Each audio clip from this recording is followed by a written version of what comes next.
All right, welcome to the pod today, or recaps, or my thoughts, whatever you want to call it, or reactions. I put reactions to the title, but I mean whatever. Let's get into it. It's day 8/9 of basketball, NBA basketball, 2020. Yeah. Okay. All right. First game I want to talk about is the Celtics Sixers game. Now the Sixers actually came out a lot stronger in this game. They really looked like they didn't want to get swept. Harris and Horford played better. Harris at 20. He also got injured in this game. He did return, but I mean it looked scary for a moment because it looked like he was on the floor for a while. But it turned out looks like, I don't want to speculate, but it looks like to be a concussion of some sort. So it'll be fine. But Harris at 20. Horford at 12. I mean, the Celtics were just a better team today. I mean, Tatum and Brown at 28. Kemba was on fire. He had 32. I mean, yeah, the Celtics were just a better team. But, like, this whole series, the Sixers should have put up a better fight. The Celtics especially had a better team especially without Simmons in, because he's injured. But yeah, I mean the Sixers should have put on a better fight throughout the series. They should have made it competitive instead of a sweep. And Brett Brown, he's gonna be fired. He's a horrible coach. And they could have won the series if they had like a good coach. But I mean, yeah. Next game I want to talk about is the Clippers Mavericks. Now this one was a thriller. Now this game was actually looking to be more of a blowout. Until like 7 minutes. What was the stat? It's like 7 minutes and 56 seconds in the second quarter. It was like 32-0 or something like that, or it was 30. Like they had Clippers had a 32 lead or something like that, and then the Mavericks came storming back. Luka Doncic, first of all, he's something special. I mean, at the end of the game, he was just taking over, and basically in the third quarter, they kind of just decided, let's just get him in a pick and roll every time, and let's just get a switch onto someone like Reggie Jackson or Lou Will or Zubac when he was still in. Just get a switch on someone that isn't Kawhi Leonard or Paul George. And that worked tremendously well until a little bit later in the game where they kind of relied too much on the ISO, in my opinion, and it kind of made their offense kind of sloppy.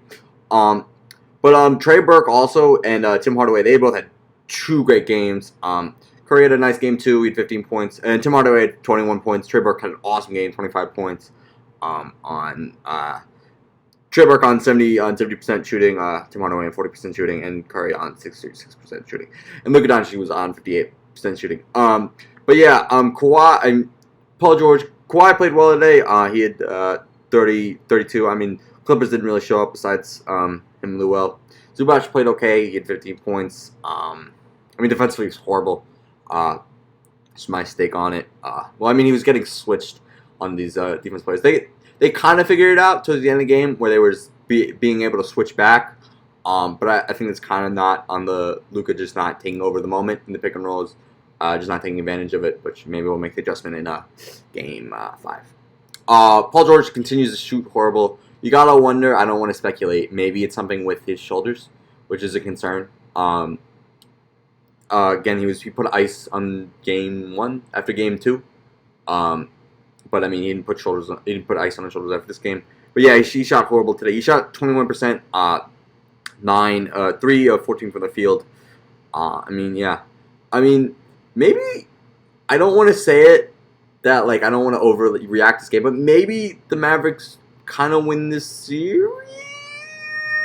I want to say maybe because I mean, one reason I would say that is they didn't have Porzingis today. And that's the fact everyone's just missing. That they didn't even have Porzingis in today. He was a game that decision. He right knee soreness. He did not play. He's probably going to play.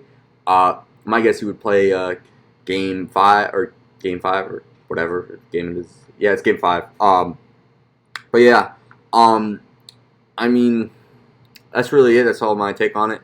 Luka was amazing. What a shot. And I mean, he was pretty good in overtime. The next game was the Raptors-Nets. This game, I don't really have a lot of thoughts on it, just because this kind of was a blowout from the beginning. The Nets, they fought hard in the beginning, and then the Raptors just took over. 100 points, bench points by the Raptors. That is a record, an NBA record. Norman Powell at 29, Serge at 27, Siakam at 10. And everyone just kind of scored for them. I mean, yeah, it was that's pretty impressive. The Nets, I mean, they fought well at the beginning. I mean, Levert, he still was the star in this series, but I mean, they didn't really have anyone at this point. They were kind of, you know, losing the engine. I saw the potential line. You know, the ESPN put like a graphic out there. It's like potential lineup for next year was like Kyrie, like Joe Harris, Kevin Durant. At 4 would be I forget. The other would be Allen or no, DeAndre at the 5. I forget who was at the 4. But yeah, I mean things are looking up for the Nets. Obviously because it's been like 18 months since KD played. You don't have to worry about that 1 year thing where it's like after the first year coming back from an ACL, it's kind of concerning because I mean Charles Barkley has this great saying. He says it actually takes 2 years for a player to recover from an ACL because it takes 1 year for them to come back in the game and it takes another year for them to get their jump shot back in the game and all that stuff. So I mean, yeah, I kind of live by that philosophy. It kind of takes 2 years for these major leg injuries. The final game I want to talk about was a really fun game that I capped. The Nuggets versus Jazz. This one was a nice game. It was actually really close down to the wire. The Jazz took a little lead and started in the third. Mike Conley had 26. Donovan Mitchell had 51. This is actually kind of interesting. In the third, they were not actually in the beginning of the game. Donovan Mitchell wasn't taking that many shots. They were kind of relying too much on their bench players, which is not a bad thing, but kind of want to rely on your stars in the playoffs. And then in the third, all 26 points of the Jazz through the third quarter. So basically, 26 points of the eventual. What was it? I want to say. Let's see. The eventual 26 of the 33 points in the third quarter were scored by Mike Conley, Donovan Mitchell, or Rudy Gobert. That's pretty impressive. If you want to play through your stars in the playoffs, that's really key for them.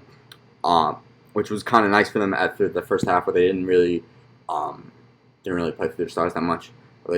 Mitchell only had 9 shots. He was very efficient, but I mean, you don't really want to have 9 shots. Donovan Mitchell had 51. Mike Conley continues his hot streak of 26. He shot that on 61.6 shooting. He continues to shoot awesome from the 3. I think he missed 1 3 the other night. And tonight he missed, looking at emo. Oh, he only missed 4, but he used 50%, which is pretty nice. You obviously want that. Want a good 50% shooting, that's pretty nice. Clarkson continues a nice little game.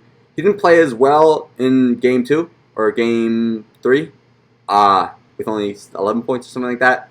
But he had 24 points tonight, which is pretty nice. Which is good for them. Rudy Gobert still gets 17 points. Jamal Murray continues to put up points in this series. He had 50 in this one, and he had something like 45, I want to say, in the last. He's had a couple pretty good games in these series. I mean, it was a really nice shootout between Murray and Mitchell. Down the stretch, the Jazz kind of took over. I mean, the Nuggets couldn't really get offensively, just because, I mean, it's good defense by the Jazz. They couldn't really get good defense. They couldn't really get offensively. The Jazz kind of just took over down the stretch. That was kind of it. That's all I got to say today. Yeah. All right.